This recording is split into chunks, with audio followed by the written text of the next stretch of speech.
আসসালামু আলাইকুম সবাইকে। আজকে আমরা শিখব পাইথনের লুপ সম্পর্কে। তাহলে আমরা একটা হেডিং এ লিখে দেই,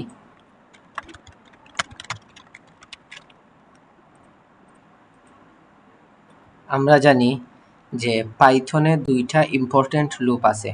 একটা হলো ফর লুপ এবং আরেকটা হচ্ছে হোয়াইল লুপ।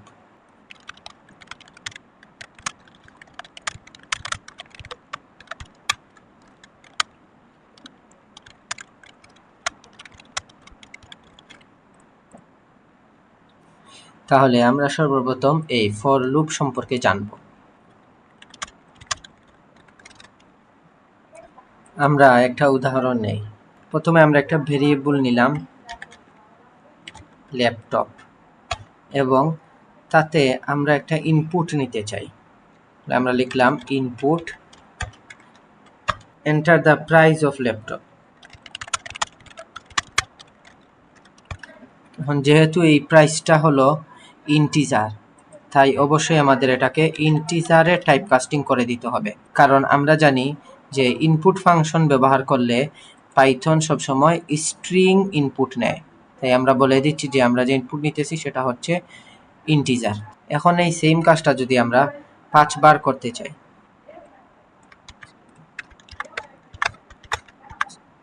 অর্থাৎ এখন যদি আমরা শিফট এন্টার দিয়ে রান করি, তাহলে এই যে প্রথমবার আমরা একটা ভ্যালু ইনপুট দিলাম, দ্বিতীয়বার ভ্যালু ইনপুট দিলাম, তৃতীয়বার ভ্যালু ইনপুট দিলাম, চতুর্থবার ভ্যালু ইনপুট দিলাম এবং পঞ্চমবার ভ্যালু ইনপুট দিলাম। তাহলে অর্থাৎ এই একই কাজ আমাদের 5 বার করার জন্য আমাদের 5 বার এই সেম লেখাটা লিখতে হচ্ছে। তাহলে এই সমস্যাটা সমাধানের জন্য আমরা লুপ ব্যবহার করতে পারি। এখন এখানে যদি আমরা লুপ ব্যবহার করতাম, তাহলে এই একই লেখা বা একই কাজ 5 বার লিখতে হতো না, বরং আমরা বলে দিতাম যে সেম কাজটা 5 বার হবে এবং 5 বার হতো। সর্বপ্রথম আমাদের ফর লুপে যে ইন্ডেক্স ব্যবহৃত হবে সেটা সম্পর্কে জানতে হবে। তাহলে আমরা ইন্ডেক্সগুলা লিখে দেই। ইন্ডেক্স শুরু হবে 0 থেকে, এভাবে চলতে থাকবে। এখন আমরা যদি ফর লুপ লিখতে চাই তাহলে কিভাবে লিখব? আমরা সর্বপ্রথম লিখব ফর, এরপরে একটা ভেরিয়েবল নিতে হবে। এই ভেরিয়েবলটা যে কোনো নামের আমরা নিতে পারি। আমরা ধরি আমরা নাম নিলাম আই, তারপরে আমরা লিখব ইন রেঞ্জ, অর্থাৎ এখানে আমাদের একটা রেঞ্জ বলে দিতে হবে যে কোন রেঞ্জের মধ্যে লুপটা চলবে। আমরা ধরে নিলাম যে লুপটা 0 ইন্ডেক্স থেকে শুরু করে 5 ইন্ডেক্সের আগ পর্যন্ত চলবে। কোলন দিয়ে আমরা এন্টার প্রেস করলে অটোমেটিক একটা ইনডেন্ট চলে আসবে এবং সেই ইনডেন্টের মধ্যে আমরা আমাদের যে কাজটা আছে সেই কাজটাকে লিখে দিব। এখানে রেঞ্জ বলতে আসলে কি বোঝায়?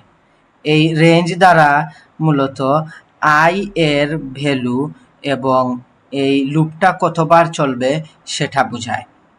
এখানে 0 দ্বারা স্টার্ট ইন্ডেক্স এবং 5 দ্বারা এন্ড ইন্ডেক্সকে নির্দেশ করতেছে, অর্থাৎ এই আই এর ভ্যালু 0 ইন্ডেক্স থেকে শুরু করে এন্ড ইন্ডেক্সের আগ পর্যন্ত হবে। অর্থাৎ আই এর ভ্যালু এই 0 ইন্ডেক্স থেকে শুরু করে এন্ড ইন্ডেক্স 5 এর আগ পর্যন্ত, অর্থাৎ 4 ইন্ডেক্স পর্যন্ত হবে। তাহলে আমরা এখানে লিখে দিতে পারি যে আই এর ভ্যালুগুলা কি কি হতে পারে।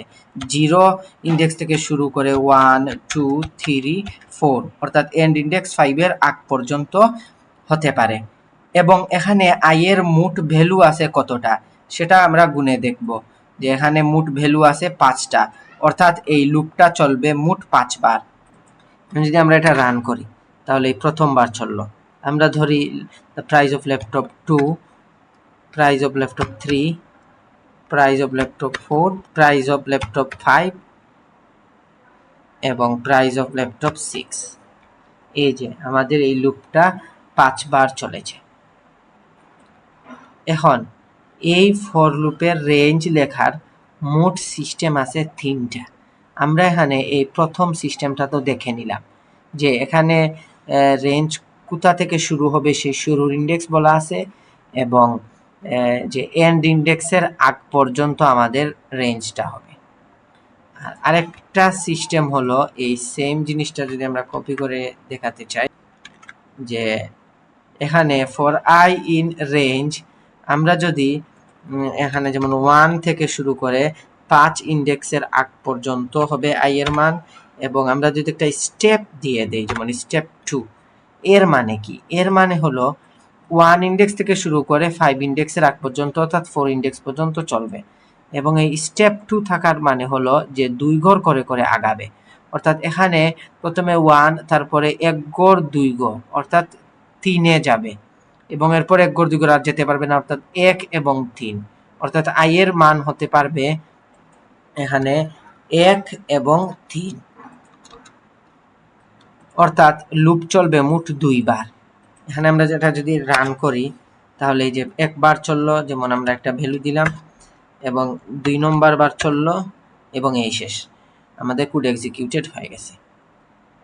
3 নম্বর প্রসেসটা হলো আমাদের যদি আমরা এই ফর আই ইন রেঞ্জ এবং আমরা যদি শুরুর ইন্ডেক্স না দেই, শুধু যদি লাস্ট ইন্ডেক্সটা দেই, এর মানে হলো একদম 0 ইন্ডেক্স থেকে শুরু করে এন্ড ইন্ডেক্স বা 5 ইন্ডেক্সের আগ পর্যন্ত অর্থাৎ 4 ইন্ডেক্স পর্যন্ত চলবে লুপ, অর্থাৎ এখানে মোট লুপ চলবে এই 5 বার।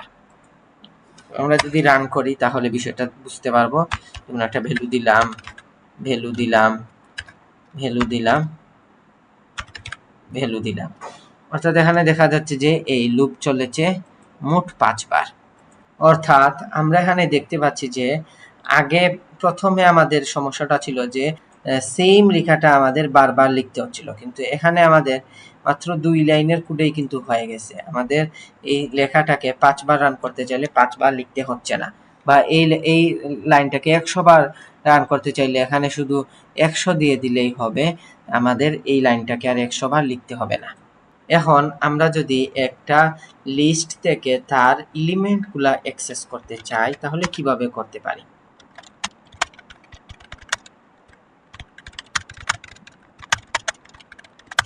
সর্বপ্রথমে আমরা একটা লিস্ট নিলাম, যেমন আমরা একটা লিস্ট নিলাম x এবং এর ভিতরে আমরা কিছু ভ্যালু নিয়ে নিলাম, যেমন 34, 50, 67, 45, 23, 12 এবং 89। এখন এই যে লিস্টের মধ্যে এলিমেন্টগুলা আছে, এই এলিমেন্টগুলাকে আমরা যদি ম্যানুয়াল পদ্ধতিতে প্রিন্ট করতে চাই তাহলে কিভাবে করব? আমরা প্রিন্ট, আমরা এই লিস্টের নাম এবং তার ইন্ডেক্সকে আমরা অ্যাক্সেস করব, যেহেতু 0 ইন্ডেক্স থেকে শুরু হবে তাই আমরা 0,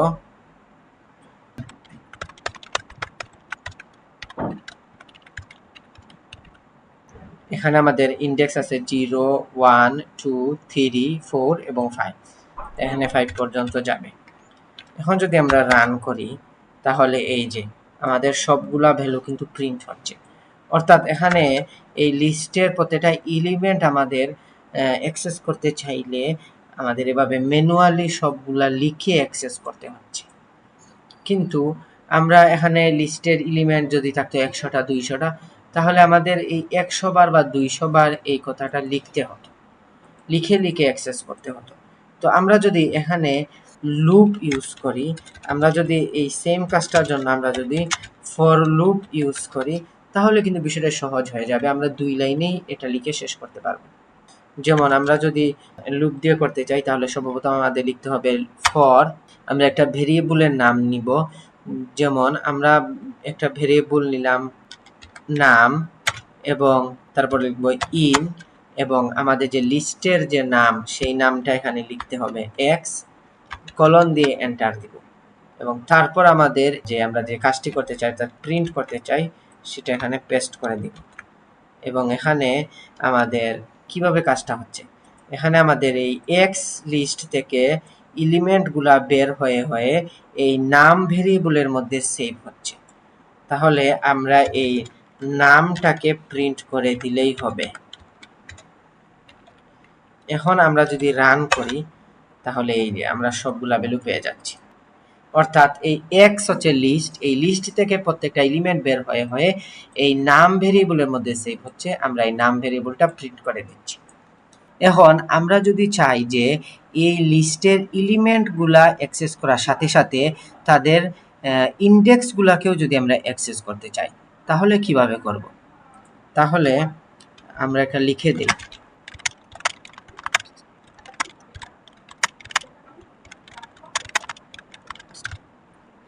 সর্বপ্রথম আমাদের ফর লুপ নিতে হবে এবং আমরা দুইটা ভেরিয়েবল নিব।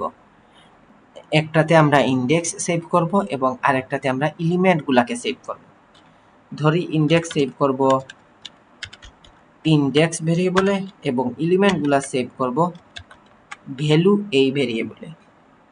এবং তারপরে আমরা লিখব ইন, একটা ফাংশন কল করব, তার নাম হলো ইনুমারেট, এবং আর্গুমেন্ট হিসাবে আমরা ওই লিস্টের নামটা দিব, কলন দিব। অর্থাৎ এখানে কি বোঝাচ্ছে? এখানে বোঝাচ্ছে যে এই এক্স লিস্ট থেকে সকল ইন্ডেক্সগুলা একে একে বের হয়ে এই ইন্ডেক্স ভেরিয়েবলে সেভ হবে এবং এই এক্স লিস্ট থেকে সকল এলিমেন্টগুলা বের হয়ে এই ভ্যালু ভেরিয়েবলের মধ্যে সেভ হবে। এরপর আমরা এখন আমরা এই ইন্ডেক্স এবং ভ্যালু এই দুইটা ভেরিয়েবল থেকে আমরা তাদেরকে অ্যাক্সেস করতে পারবো। আমরা যদি প্রিন্ট করতে চাই ইন্ডেক্স কমা ভ্যালু, শিফট এন্টার দিয়ে রান করলে এই যে আমাদের প্রথমে সকল ইন্ডেক্স প্রিন্ট হচ্ছে এবং তারপরে সকল ভ্যালুগুলা প্রিন্ট হচ্ছে বা এলিমেন্টগুলা প্রিন্ট হচ্ছে। অর্থাৎ একই সাথে ইন্ডেক্স এবং ভ্যালু দুজনকেই অ্যাক্সেস করা যাচ্ছে। এজন্য আমরা এই ইনুমারেট ফাংশনটা শুধু ব্যবহার করতেছি। আমরা এই ফর লুপ কখন ইউজ করতেছি? যখন একটা কাজ কতবার এক্সিকিউট হবে বা একটা লুপ কতবার চলবে সেটা আমাদের জানা থাকে বা সেই সংখ্যাটা আমাদের জানা থাকে, তখনই আমরা শুধু ফর লুপটা ইউজ করব। যেমন আমরা উদাহরণ হিসাবে যদি দেখতে চাই তাহলে আমাদের এই প্রথম অবস্থায় আমরা জানি যে আমাদের লুপটা 5 বার চলবে এবং এটা এখানে বলে দিতেছি। আমাদের লুপটা যে 2 বার চলবে এটা আমরা এখানে জানি এবং সেটা আমরা বলে দিতেছি। এখানেও আমাদের লুপটা 5 বার চলবে এটা আমরা বলে দিতেছি বা আমরা এখানে আগে থেকেই জানি। লিস্টের ক্ষেত্রেও আমরা জানি যে আমাদের ফর লুপটা কতবার চলবে, যে আমাদের যে লেন্থ আছে লিস্টের সেই লেন্থ ততবার আমাদের ফর লুপটা চলবে। কিন্তু যদি আমরা না জানি যে আমাদের লুপটা কতবার চলবে বা এক্সাক্ট সংখ্যা সেটা যদি না জানি, 2 বার চলবে নাকি 3 বার চলবে নাকি 5 বার চলবে, সেই সংখ্যাটা যদি আমরা না জানি তখন আমরা এই হোয়াইল লুপ ইউজ করব। তাহলে আমরা টেক্সটে লিখে দেই হোয়াইল লুপ। হোয়াইল লুপ আমরা কখন ইউজ করব?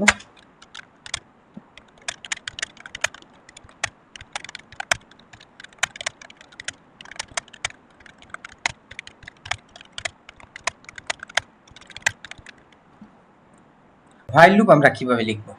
আমরা একটা ভেরিয়েবল নিলাম i এবং তাতে একটা ভ্যালু অ্যাসাইন করে দিলাম 2। এরপর আমরা যদি হোয়াইল লুপটা লিখি তাহলে এই হোয়াইল লিখে এখানে আমাদের প্রথমে একটা কন্ডিশন দিতে হবে এবং এই কন্ডিশনটা যতক্ষণ পর্যন্ত ট্রু হবে ততক্ষণ পর্যন্ত আমাদের এই লুপটা চলবে। এন্টার দিয়ে আমরা প্রিন্ট করতে পারি i এবং একই ইনডেন্টে বা একই মার্জিনে আমরা এই ইটারেশন করে দিব i প্লাস ইকুয়াল টু 1। যারা এই একই ইনডেন্ট বা একই মার্জিন অথবা একই ইনডেন্টেশন স্পেসে যারা আছে তারা সবাই এই একই হোয়াইল লুপের আন্ডারে আছে। আর এখানে আমরা আগে যে কথাটা বলেছি যে আমাদের হোয়াইল লুপে আমরা সঠিকভাবে বলে দিব না যে লুপটা কতবার চলবে, বরং আমরা এখানে বলে দিব যে এই লুপটা ততক্ষণ চলবে যতক্ষণ পর্যন্ত এই কন্ডিশনটা ট্রু হয়। যেমন এখানে তো সরাসরি বলছি না যে এটা 3 বার 4 বার নাকি 5 বার চলবে, বরং এই কন্ডিশনের উপর নির্ভর করতেছে। এখন আমরা যদি এটা রান করি তাহলে এই যে এখানে 1 2 3 4 5 6 7 8 বার, অর্থাৎ লুপটা 8 বার চলেছে। কিন্তু এখানে কিন্তু আমরা 8 বার চলতেছে যে সেটা বুঝতেছি না, তাই এজন্যই আমরা হোয়াইল লুপটা ইউজ করি। এখানে প্রথমে i এর ভ্যালু ছিল 2 এবং এই 2 হলো 10 থেকে ছোট, তাই কন্ডিশনটা ট্রু, তাই লুপটা এক্সিকিউট হচ্ছে এবং প্রিন্ট হচ্ছে 2। এবং তারপরে i এর ভ্যালু 1 বেড়ে গেছে, অর্থাৎ i এর ভ্যালু এখন 3, এবং এই 3টা 10 থেকে ছোট, তাই এটাও আমাদের ট্রু, তাই আবার এই 3 প্রিন্ট হচ্ছে এবং আমাদের আবার i এর ভ্যালু 1 বেড়ে যাচ্ছে এবং i এর ভ্যালু হয়ে যাচ্ছে 4। এবং এভাবে চলতে চলতে যখন i এর ভ্যালু এখানে 9 প্রিন্ট হলো এবং তারপরে i এর ভ্যালু বেড়ে হয়ে গেল 10, এবং এখানে এসে 10 তো 10 থেকে ছোট নয়, তাই এখানে কন্ডিশনটা হচ্ছে মিথ্যা, তাই মানে লুপ এক্সিকিউট হয়ে বের হয়ে গেছে। আমরা যদি এই লুপের বাইরে গিয়ে কিছু প্রিন্ট করি, যেমন আমরা প্রিন্ট করলাম হাই, তাহলে এই পুরো লুপটা এক্সিকিউট হওয়ার পরে এই হাই প্রিন্ট হবে। আমরা শিফট এন্টার দিয়ে রান করলে এই যে পুরো লুপটা এক্সিকিউট হওয়ার পর শেষে এই হাই প্রিন্ট হচ্ছে। আমরা যদি আরেকটা উদাহরণ নেই, যেমন i এর ভ্যালু যদি আমরা নেই 5 এবং এখানে যদি আবার আমরা হোয়াইল লুপ নেই i লেস দেন 3 এবং কোলন দিয়ে আমরা যদি প্রিন্ট করতে চাই এই i, এবং আমরা ইটারেশন করে দিলাম i প্লাস ইকুয়াল টু 1। এখানে i প্লাস ইকুয়াল টু 1 মানে আসলে i equal to i plus 1, এটা তো আমরা আগেই শিখে এসেছি। এটাকে যদি আমরা রান করতে চাই তাহলে কোনো আউটপুট দেখাবে না, কারণ আমাদের এখানে প্রথমে i এর ভ্যালু ছিল 5 এবং এখানে তো আমাদের কন্ডিশনই স্যাটিসফাই করছে না, কারণ 5 তো 3 এর চাইতে ছোট নয়। যেহেতু কন্ডিশন ফলস, তাই এখানে লুপের ভিতরে ঢুকবে না, তাই আমাদের এখানে কোনো আউটপুট দেখাচ্ছে না। আমরা যদি আরেকটা উদাহরণ নেই, যেমন i এর ভ্যালু যদি আমরা নিলাম 2 এবং আমরা হোয়াইল লুপ যদি চালাই, আমরা একটা কন্ডিশন দিলাম i ইজ লেস দেন 5 এবং যেহেতু কন্ডিশনটা ট্রু করেছে তাই লুপটা চলবে, এবং আমরা প্রিন্ট করলাম i এর ভ্যালু এবং ইটারেশন আমরা করে দিলাম যে i প্লাস ইকুয়াল টু 2, অর্থাৎ এখন i এর ভ্যালু 2 করে করে বাড়বে। এখন যদি আমরা শিফট এন্টার দিয়ে রান করি, তাহলে এই যে i এর ভ্যালু প্রথমে ছিল 2 এবং এটা কন্ডিশন স্যাটিসফাই করেছে, তাই লুপের ভিতরে ঢুকছে এবং i এর ভ্যালু 2 প্রিন্ট হইল। এরপরে i এর ভ্যালু 2 থেকে 2 বেড়ে 4 হয়ে যাবে, এবং যেহেতু 4 5 এর থেকে ছোট, তাই কন্ডিশন স্যাটিসফাই করেছে, তাই আবার লুপের ভিতরে ঢুকছে এবং 4 প্রিন্ট হয়েছে।